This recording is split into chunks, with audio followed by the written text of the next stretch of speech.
Tonight, the city of Palm Springs is calling on state and federal lawmakers to give more money to municipalities for coronavirus-related expenses, denouncing the recent round of CARES Act funding. I spoke with Mayor Jeff Coors about why he's now advocating for need-based aid to cities. Jeff, good to see you again. Thanks for joining us. Sure, happy to be on.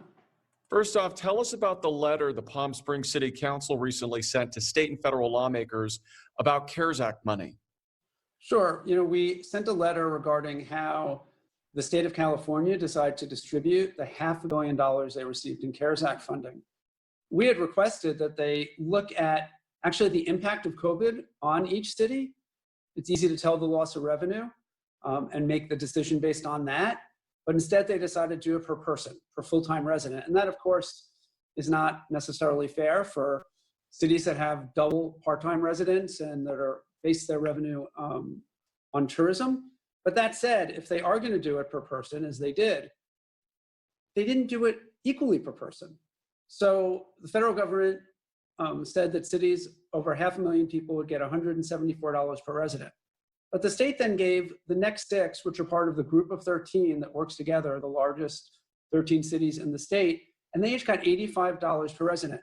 Yet all the rest of 400 plus cities, every city in the Coachella Valley only received $12 per resident to do the exact same thing. So our businesses and residents are being valued at 7 times less per person than the rest of the state. And that's very unfair.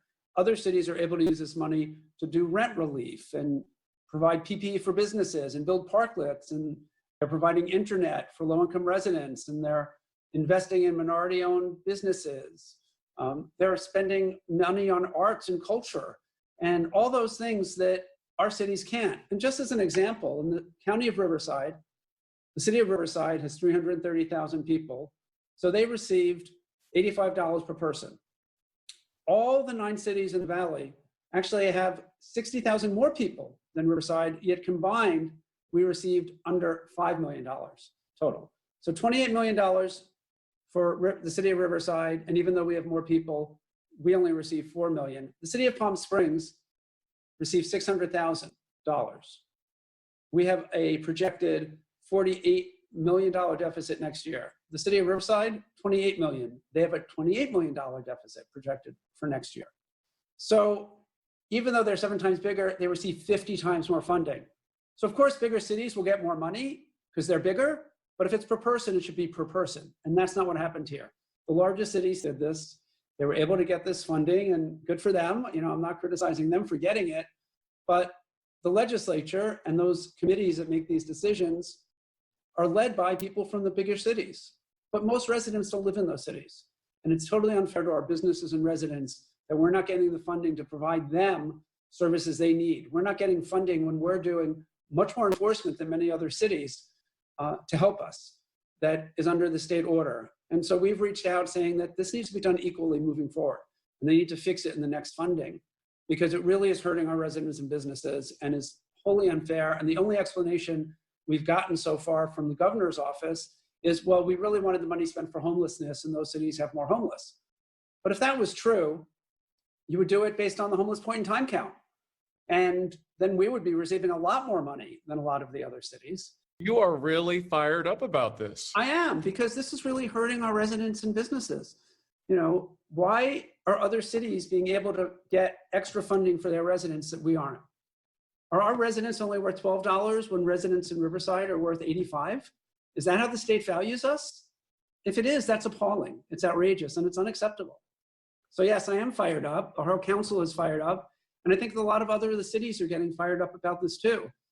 The budget moved very fast. There were no hearings, and people are really upset. And this funding disparity also drew you to get involved in the newly formed California Coalition of Mayors. What can you tell us about this group, and why are you the only Valley mayor officially involved with this? Well, I don't think most people know about it yet. So it's new.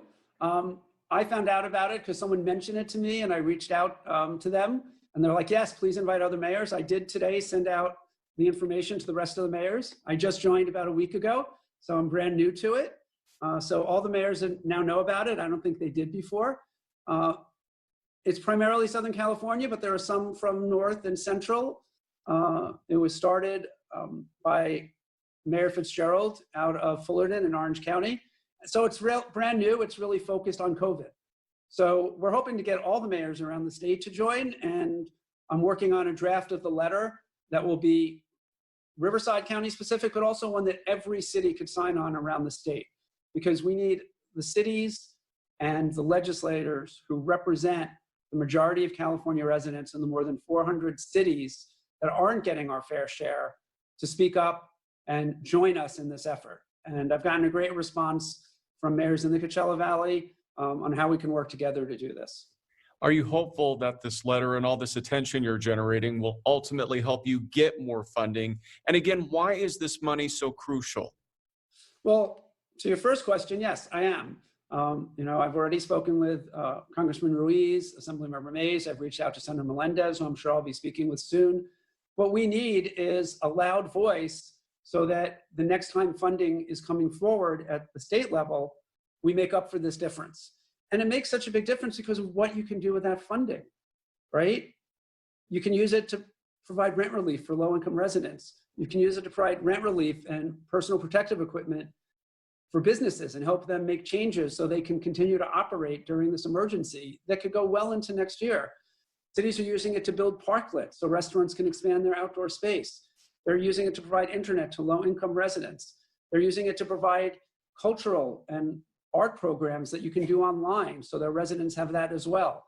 So there's so many uses of this funding that we don't have the opportunity to do. And for a city like Palm Springs that has double the budget impacts of many cities, 10 times more than many, for us not to get an equal share of the funding is devastating. We've had to reduce staffing by about 20%. And every department, we have reduced police officers, just police officers, by 10 positions and 19 in the police department. We've reduced in fire and emergency medical, parks, libraries, across the boards, facilities maintenance.